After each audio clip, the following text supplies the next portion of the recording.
दोस्तों, हमें बचपन से ये बात सिखाया जाता है कि हमें दूसरों की इज्जत करनी चाहिए और अपने से बड़े या अपने से किसी भी रूप में बड़े, चाहे वो पद में हो या उम्र में हो, किसी भी रूप में जो बड़े हो, उनकी इज्जत करनी चाहिए। तो क्या ये बातें बस सिर्फ कहने की रहती है या इन बातों का कोई फ़ायदा भी रहता है? तो सवाल ये उठता है कि क्या किसी को इज्जत देना ज़रूरी ही है कि हम अपनी तकनीकी जानकारी, तकनीकी ज्ञान के आधार पर अपना काम करवा सकते हैं? फॉर एग्ज़ाम्पल के तौर पर अगर आप बात देखेंगे, तो मान लीजिए कोई सरकारी ऑफ़िस है, वहाँ हमें कोई काम कराना है, हमारा सारा कागज़ ओके है और हम उसे देंगे, तो वो काम हमारा कर देगा। अब हम उसे इज्जत दे या ना दे, इससे हमारा क्या फ़र्क पड़ेगा?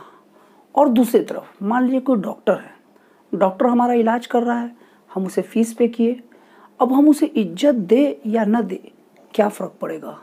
मतलब कि इज्जत का महत्व केवल सामाजिक नियम कानून के लिए और सामाजिक उठक बैठक के लिए है या इसका हमारे दैनिक जीवन में उपयोग भी पड़ता है? इस बात पर गहन चर्चा इस वीडियो में करेंगे। दोस्तों, सबसे पहले आपको ये बात बता दूं कि किसी को इज्जत देना, उसको मान्यता देना होता है।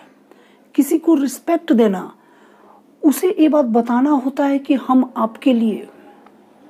दोस्तों, सबसे पहले तो मैं आपको एक बात बता दूं कि किसी को रिस्पेक्ट देना, उसको मान्यता देना होता है और हमें कोई मान्यता तब देगा जब हम उसको मान्यता देंगे, और इसका उपयोग हर जगह है।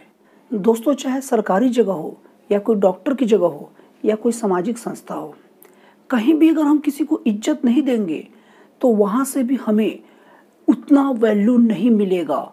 और हम जो चाह रहे हैं, अगर हम टेक्निकल तौर पर अपना काम करवाएंगे, जैसे टेक्निकल तौर पर अपने कागज़ को दे दिए, तो बस वो टेक्निकल तौर पर ही हमारा काम करके देगा।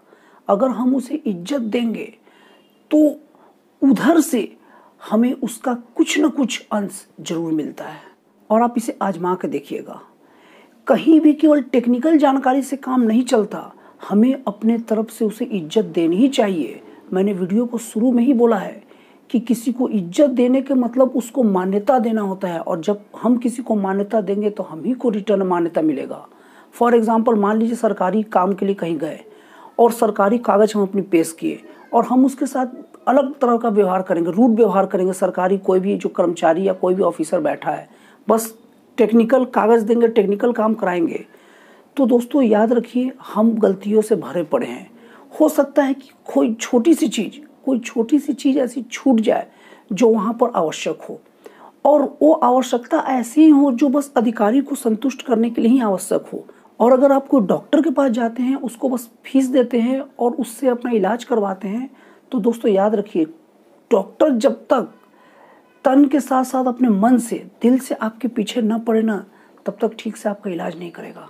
इसलिए वहाँ डॉक्टर को भी इज्जत देना बहुत ज़्यादा ज़रूरी है।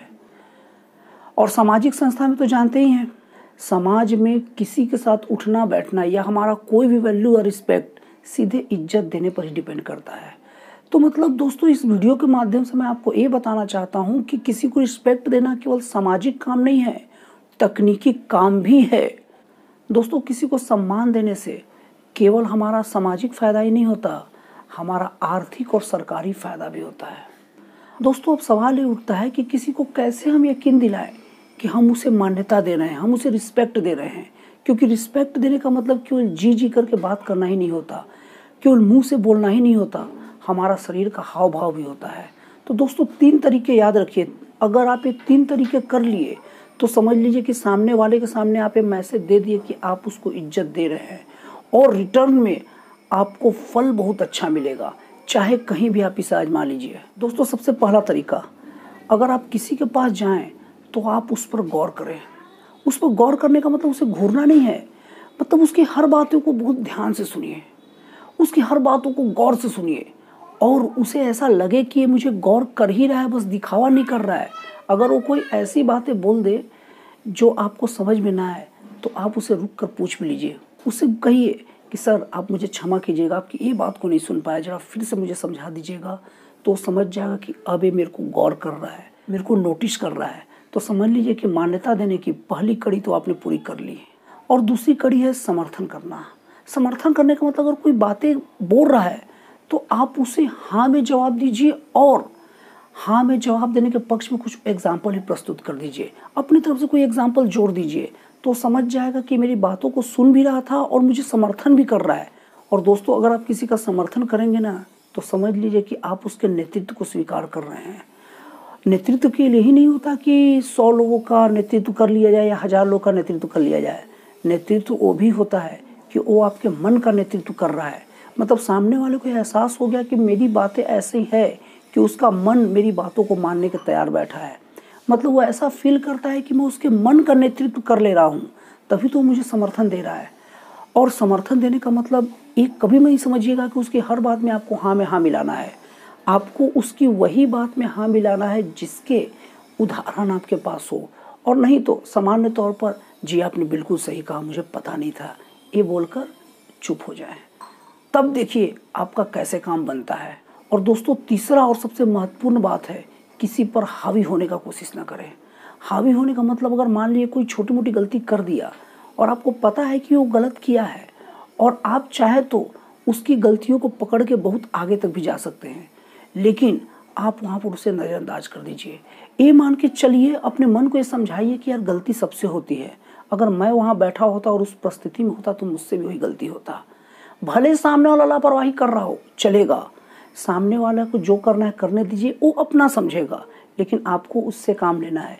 इसलिए आप अपने मन को ये समझा कर बैठिए कि सामने वाले की जगह पर मैं होता तो शायद मैं भी वही करता, और सामने वाले को उस गलती को नज़रअंदाज कर दीजिए। उस पर हावी होने की कोशिश मत कीजिए, और कोई भी व्यक्ति हावी होने वाले को पसंद नहीं करता। तो दोस्तों, किसी पर हावी होने की कोशिश ना करें, और ये 3 तरीके अपना ले। फिर देखिए, चाहे वो सामाजिक जगह हो, चाहे वो सरकारी ऑफिस हो, और चाहे वो डॉक्टर का घर हो, हर जगह आपके साथ स्पेशल ट्रीटमेंट होगा। और जब आपके साथ स्पेशल ट्रीटमेंट होगा तो आप स्पेशल आदमी बन जाएंगे।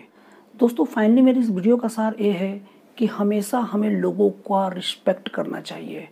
हमेशा ये मान के चलना चाहिए कि सामने वाले से ही मेरा काम बनेगा, और सामने वाला इकलौता व्यक्ति है जो मेरा काम कर सकता है। इस तरह सभी के साथ बिहेव करना चाहिए। और हमें लोग स्पेशल तरीके से ट्रीट करते हैं, और जब हमें लोग स्पेशल तरीके से ट्रीट करने लग जाएंगे तो हम स्पेशल व्यक्ति बन जाते हैं। तो दोस्तों, आपको मेरा वीडियो कैसा लगा, अच्छा लगा या ख़राब लगा, कमेंट बॉक्स में ज़रूर लिखिए। और अगर आपको कोई ऐसा टॉपिक लगता है जिस पर वीडियो बनाया जा सके, तो प्लीज़ कमेंट बॉक्स में लिख दीजिए। मैं पूरा प्रयास करूँगा उस टॉपिक पर वीडियो बनाने के लिए। और दोस्तों, अगर आपको ये वीडियो पसंद आया हो तो प्लीज़ इस चैनल को सब्सक्राइब कर दीजिए, ताकि जब भी मैं कोई नया वीडियो अपलोड करूँ तो इसका पहला नोटिफिकेशन आप तक पहुँचे। तो दोस्तों, फिर मिलते हैं अगले वीडियो में एक नए और एक जन कल्याणकारी विचारों के साथ।